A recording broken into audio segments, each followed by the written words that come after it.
Magandang hapon, Malacanang Press Corps. Welcome sa ating press briefing ngayong araw, June 2nd.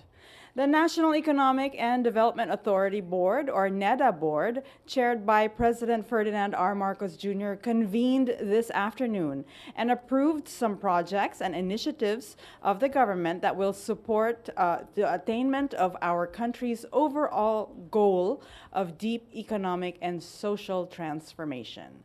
To share with us the details of the NEDA Board meeting this afternoon, we have here NEDA Secretary Arsenio M. Balisacan. Good afternoon, Secretary Balisacan. Good afternoon, Daphne. Okay. Members of the Malacanang Press Corps, ladies and gentlemen, good afternoon. I am pleased to announce this afternoon that the NEDA Board, chaired by President Ferdinand R. Marcos Jr., convened and approved crucial projects and guidelines that will support the attainment of our development goals as outlined in the Philippine Development Plan 2023 to 2028.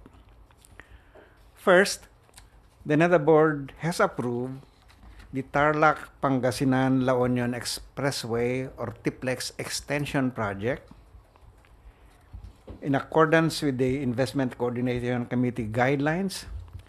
This is the fastest unsolicited proposal approval from its submission on March 17, 2023 to the approval today, June 2, 2023. This 59.4-kilometer four-lane expressway highway that will connect the Ilocos region, Central Luzon, and Metro Manila. This is expected to stimulate economic activity, alleviate road congestion, provide better and safer road access, and promote the development of new growth centers in nearby regions. The TIPLEX Extension Project will be implemented through a public-private partnership or PPP under the Department of Public Works and Highways.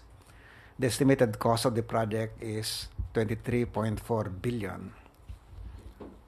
Second, the NEDA Board has confirmed the Investment Coordination Committee or ICC guidelines for LGU PPP projects, which outlines the guidelines and procedures for processing PPP proposals of local government units or LGUs that require ICC action under the Philippine BOT or Build Operate Transfer Law. The guidelines outline the role of the regional development councils and other local development councils, particularly in ensuring that the LGU projects are in line with national development plans. Recognizing the vital role of LGUs in driving economic growth, the guidelines provide a streamlined process for LGUs to pursue PPP projects that require action by the ICC.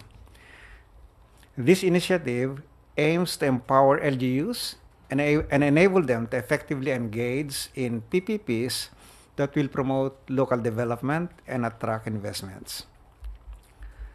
Third, the NEDA Board has noted its earlier confirmation ad referendum of the ICC approval of the Department of Agriculture's Philippine Rural Development Project Scale Up or PRDP Scale Up. This PRDP Scale Up, estimated to cost 45.01 billion pesos, aims to build on the successes of the original PRDP or Philippine Rural Development Project. Its goal is to further enhance agricultural productivity, increase income opportunities, and improve the living conditions of rural communities throughout the country. Through this project, the government aims to empower farmers and fisherfolk, strengthen value chains, and promote inclusive and sustainable agricultural growth by institutionalizing new environmental and social safeguard frameworks and protocols. Furthermore, during the meeting, the NEDA Board reviewed the first progress report on the Infrastructure Flagship Projects or IFPs under the Marcos administration's Build Better More program. Out of the 194 IFPs, 68 are currently ongoing, 25 have been approved for implementation, 9 are awaiting government approval, and the remaining projects are either in the process of project preparation or pre-project preparation. To recall, these high-impact infrastructure projects are designed to address the nation's infrastructure deficit, thereby driving sustainable economic growth across priority sectors of our economy. In total, the IFPs have an estimated cost of 8.3 trillion pesos. The Marcos administration remains steadfast in its dedication to pursuing projects that are in line with its 8-point socioeconomic agenda and the strategies identified in the Philippine Development Plan 2023 to 2028. We are committed to implementing initiatives that will promote inclusive growth, induce high-quality job creation, and greatly improve living standards for all Filipinos. Thank you. Thank you. Okay, questions from the press corps?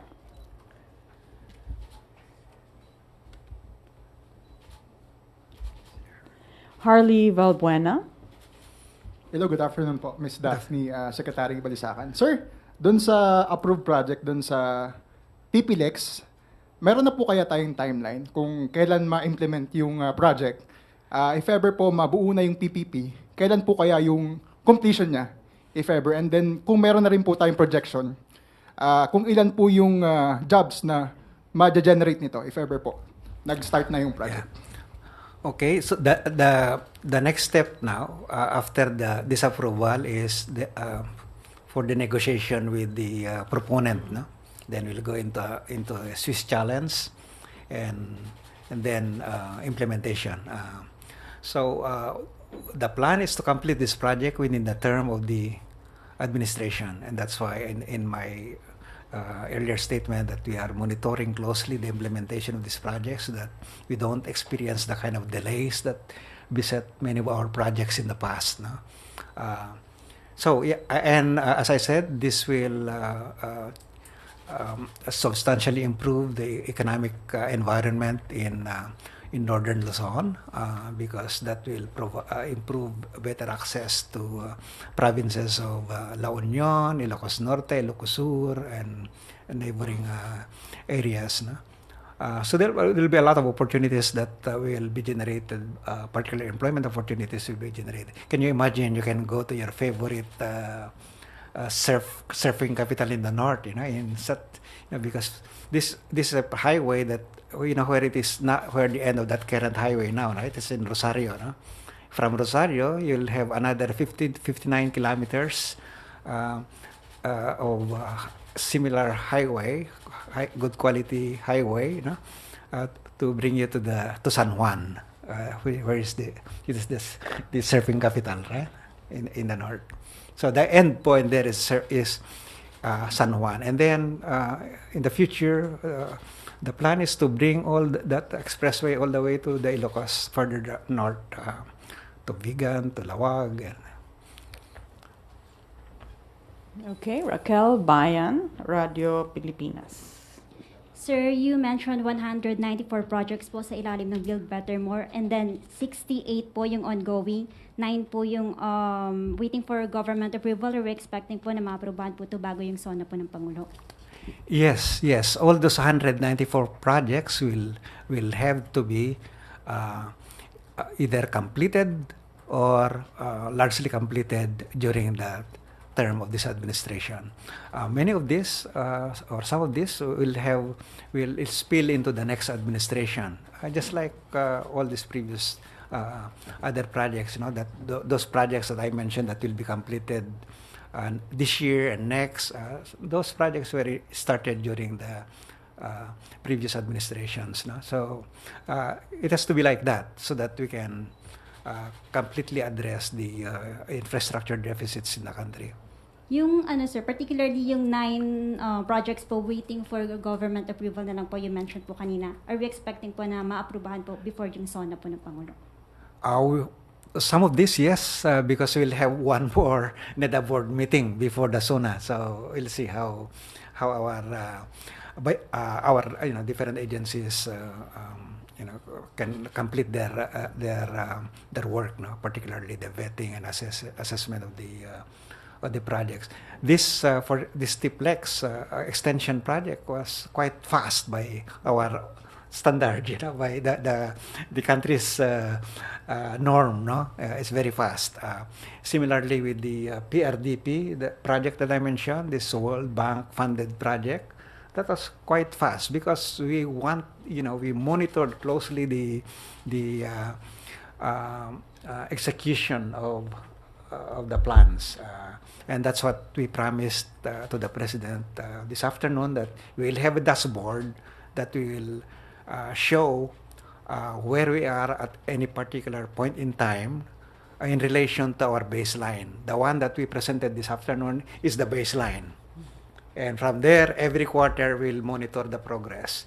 And the implementing agencies would have to explain to the President, to us, to the public, to the people, why their projects are delayed, for example. Okay. Alan Francisco, PTV4. Hi, Ms. Daphne. Hi, Sec. Magandang hapon. Good afternoon. Sir, kung meron man, can you cite some challenges that your department or the government are encountering in finalizing these projects that you just mentioned?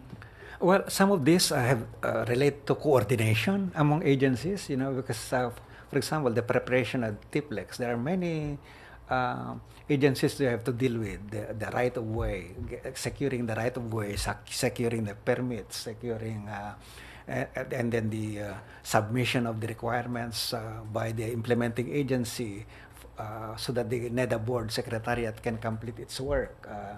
Sometimes, or many times in the past, this submission comes in piecemeal, on a piecemeal basis, and so the complete assessment of the project could not be done. And so what we are trying to do now is to have a better coordination among the implementing agencies, and our NEDA secretariat will create a dashboard. In these ages of new technology, we should be able to clearly identify where the bottlenecks are. And if some agency is really not doing its job, then that agency would have to explain, and that's why we want to have that dashboard for each of these specific projects, 194 projects. Thank you, sir. Different topics, sir. RSF. Right. Okay. Ivan Mayrina, GMA7. Sir, question on RSF. I know it's a recent development na yung RSF, pero may nakikita na po ba tayong benefit nito sa economy in general and to the end consumers?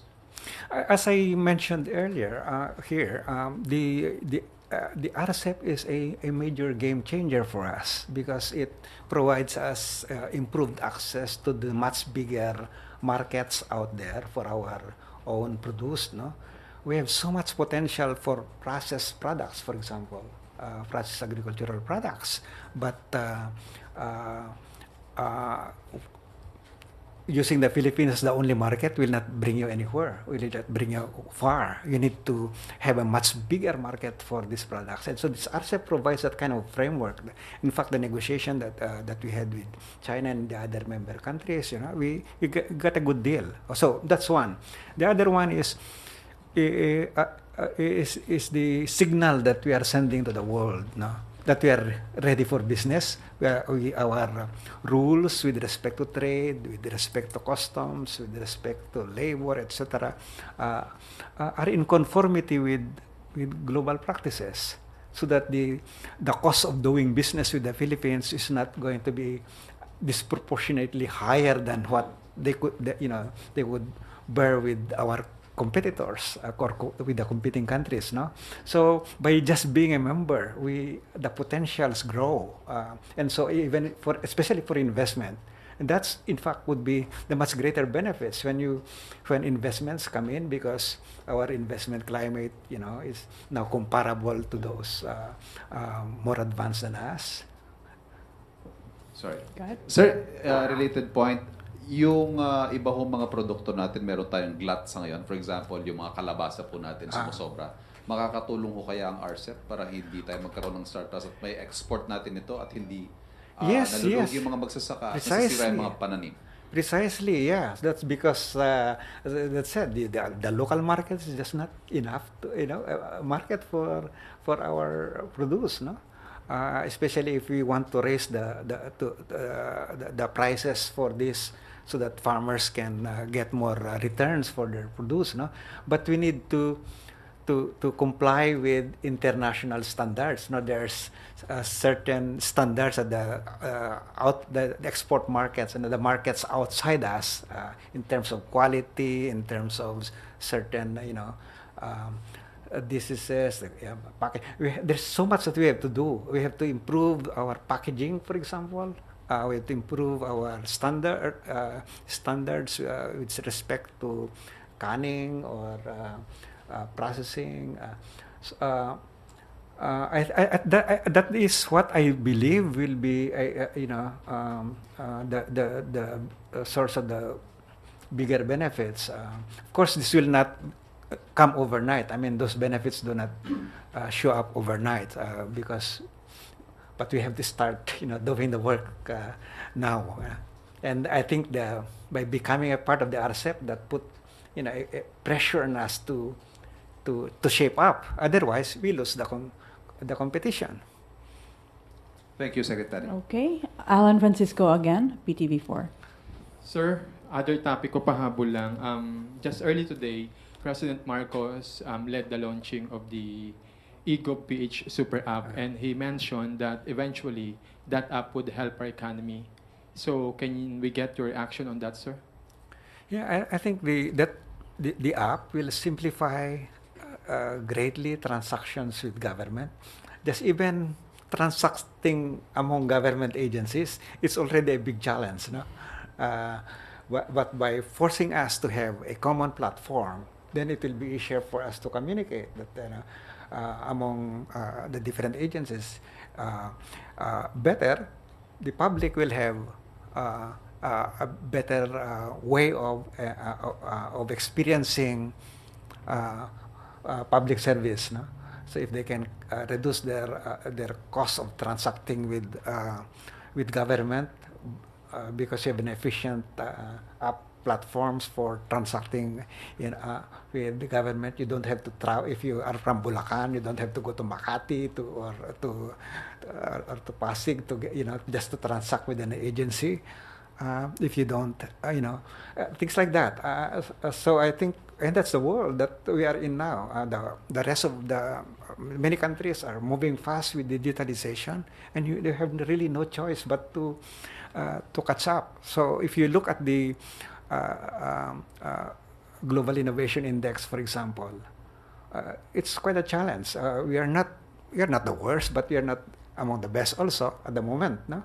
But now that we are getting our hands, all these agencies working now together, we should be able to lift up, improve our standing in the global innovation.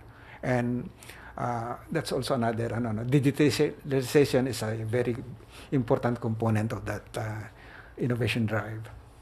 Thank you, sir. Okay. Jonel Maribohok, UNTV. Sir, about inflation, are we still on track dun sa forecast natin na babagal ang inflation for this year? I think we are. Yeah, we will announce that next week. But I think that casually, as we observe the movements of prices recently, I do believe that we are on the downtrend. We are continuing with the downtrend, but we'll know the number I think on Tuesday next week. Sir, may figure ba? merong embargo period. Stay tuned. Thank you, sir. Okay, Mervin Vince Lopez. Sir, other topics din, sir. Sa tingin niyo po ba, sir, is pipirmahan ni Pangulong Marcos yung Maharlika na naipasa nito lang po sa Senado? At ano po kaya yung nakikita ninyong workaround para doon po sa absolute prohibition sa pension funds?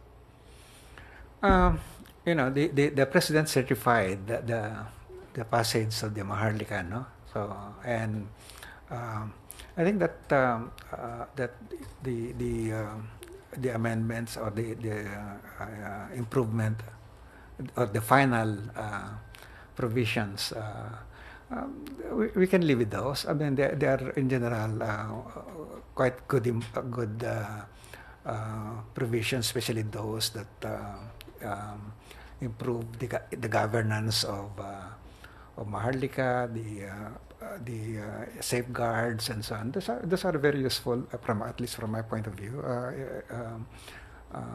And clarifying what cannot be used and what can be used. I think those are a good. I don't see them as those as a kind of a roadblock to achieving the intention or the objective of the Maharlika. Okay. I think this ends our press briefing. Thank you very much, Secretary Balisacan, for the updates from NEDA board, and have a good